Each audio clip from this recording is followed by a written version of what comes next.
Hello, I'm Brenda Boyan, and this is once again Brenda Boyan Check This Out. I'm going to make two videos today. I'll show them separately, one each week. But the first one we're going to do is about suborning justice. Now, what does suborning justice mean? It means that you get rid of justice. Okay? You make people understand, don't try to get justice. This justice system is just a mockery. You will not be able to get justice there. Don't even try. Okay, let me give you some examples. Suppose you and your roommate go to court and you're like, okay, I own this TV. And the other roommate is like, I own this TV. And the judge rules, okay, you own the TV. The roommate has to give it to you. And they don't give it to you. That's suborning justice. Suppose Congress subpoenas some records. And the people just say, no, I'm not going to give them to you. That's suborning justice.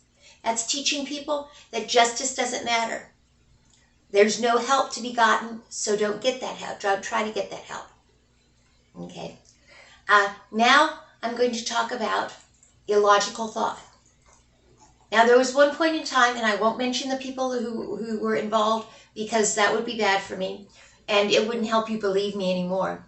But I knew the director and the deputy director of the Department of Education. Okay, so when you have large breasts, people kind of mac on you. This is how spies work, okay? This is how spies, you think, how do these women go in and get all this information? It's because the people know that they're spies. There was actually one famous case where a general knew that this woman was a spy, but he was like, I didn't know how good it could be. So I gave her true information because she wouldn't come back if I didn't. But I gave her really big information because I'm hoping to get caught and be stopped. Because I couldn't stop myself because it was so great having somebody who just doted on you and fawned on you, and he said, I had no idea. Okay, so this is how this works. So when you have big breasts, okay, people tell you lots of secrets when they're macking on you, okay? They also know that, nobody's going to believe you, so it doesn't really matter. But people have all these secrets, and they want to share them. They know all this cool stuff, and they want to share it, okay?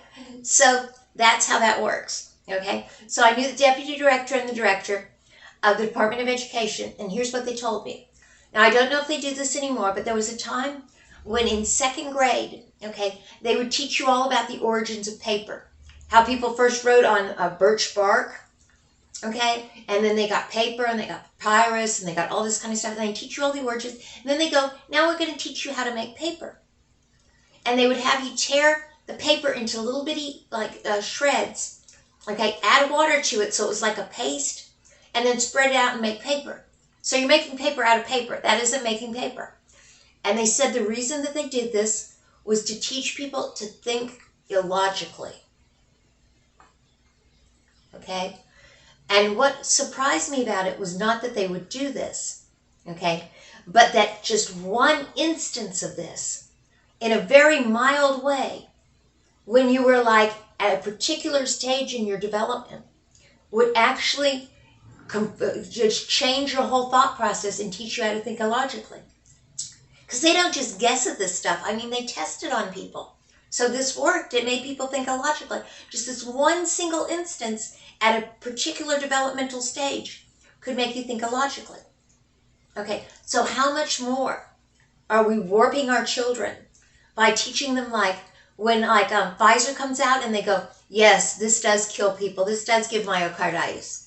And the CDC comes out and goes, yes, this isn't really good for children. The children don't get COVID very much. And then they turn to you and go, it's safe and effective. Take it. Okay, this is worse than if it hadn't come out at all. Of course, we want as much information as we can get. But this is worse than if it hadn't come out at all. I'm sure they would like you to believe their narrative, but since you don't, okay, the next best thing is to teach children not to think logically, to not understand that turning to somebody and going, oh yes, it will kill you. No, it's safe and effective, or, to confuse them. Okay, so this is Brenda Boyan. Brenda Boyan, check this out. I only do one video a week because I got a lot of videos that I liked and I subscribed, and then people send me a bunch of videos and I unsubscribe. So I'm only going to do one a week. Okay, please like and subscribe, and have a wonderful and safe week. Thank you.